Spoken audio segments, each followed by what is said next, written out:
네, 안녕하세요. 정재한 형제입니다. 현재 저희 사역팀은 브라질 사역을 마치고 특별히 쉬는 기간 없이 하나님께서 멕시코로 부르셔서 이곳에서 집회를 열고 복음을 전하며 지역교회의 믿음을 가르치고 있습니다. 오늘 저는 기도에 관하여 여러분들께 드릴 말씀이 있습니다. 제가 중보 기도를 할 때, 혹은 회개 기도를 할 때, 혹은 재정에 관하여 기도를 할 때 실제로 제가 항상 확인하는 한 가지가 있습니다. 제가 하는 모든 기도에 있어서 확인하는 것이 있습니다. 그것은 제가 지금 어떤 하나님 말씀 가운데 서서 기도하고 있는지입니다. 여러분이 만약 기도를 하셨는데 기도에 응답이 없으셨다면 여러분은 가장 먼저 스스로에게 나는 어떤 하나님 말씀을 붙잡고 기도하고 있었는지 물어봐야 합니다. 왜냐하면 여러분이 말씀 가운데 서서 기도하지 않고 또 믿음이 없이는 하나님이 여러분의 기도를 듣고 계시지만 여러분의 기도에 응답을 해주실 수가 없기 때문입니다. 하나님은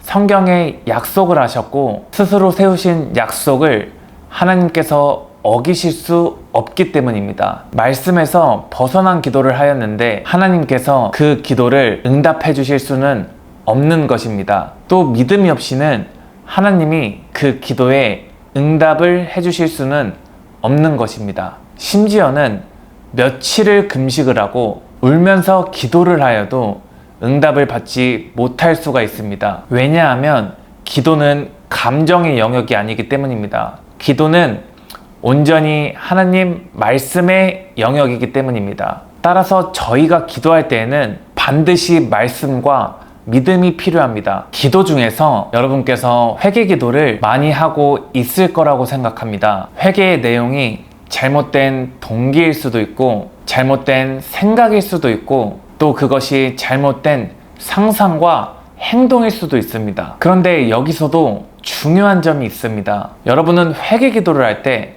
어떤 하나님의 말씀 가운데 서서 기도하고 있습니까? 제가 오늘 이 질문을 하는 이유가 있습니다. 현재 수많은 크리스천이 무너지고 있는 이유와 하나님의 부르심으로 나아가지 못하는 이유가 대부분 이 질문에 있기 때문입니다. 제가 사역을 하면서 넘어져 있는 성도님들의 얘기를 들어보면 많은 이유들이 있지만 그중 가장 큰 이유가 죄책감 때문입니다. 자신이 이렇게 죄를 지었고 심지어 똑같이 반복적으로 죄를 지어서 나는 복음을 전할 자격이 없는 것 같다. 심지어 교회에 회개 기도를 하러 갈 때에도 죄책감이 너무 많이 들어서 가기가 힘들다 라고 말씀하십니다. 많은 분들이 회개 기도를 강조하고 있습니다.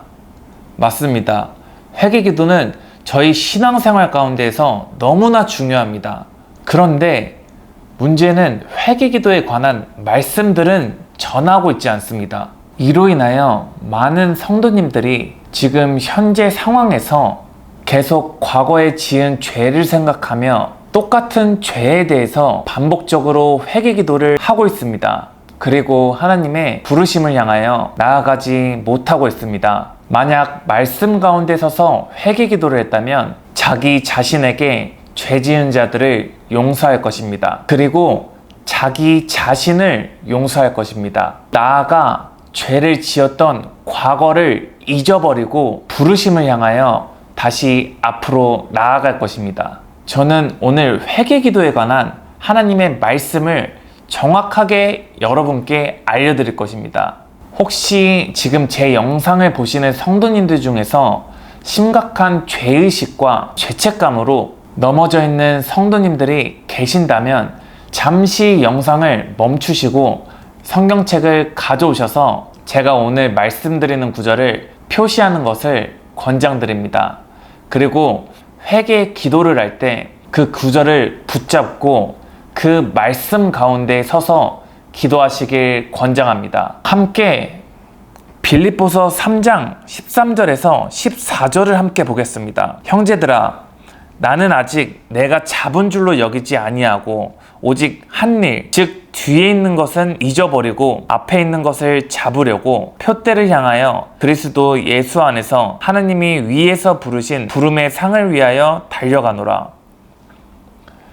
여기서 바울은 두 가지를 말하고 있습니다. 첫 번째는 과거를 잊어버리는 것이고, 두 번째는 하나님의 부르심을 향하여 나아가는 것입니다. 하나님과 동행하는 길에 있어서 가장 중요한 점 중 하나는 여러분의 과거를 잊어버리는 법을 배우는 것입니다.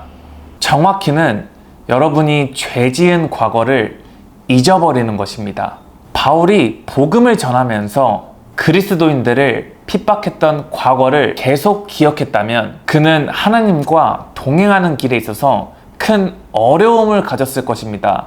많은 분들이 바울이 말한 나는 죄인 중에 괴수요, 이 구절을 인용하여 자신은 죄인이라고 고개를 숙입니다. 저희는 죄인이 맞습니다. 그러나 바울이 죄인 중에 괴수라고 한 말이 자신이 죄를 계속 기억하면서 고개를 숙이고 지내겠다는 뜻이 아닙니다.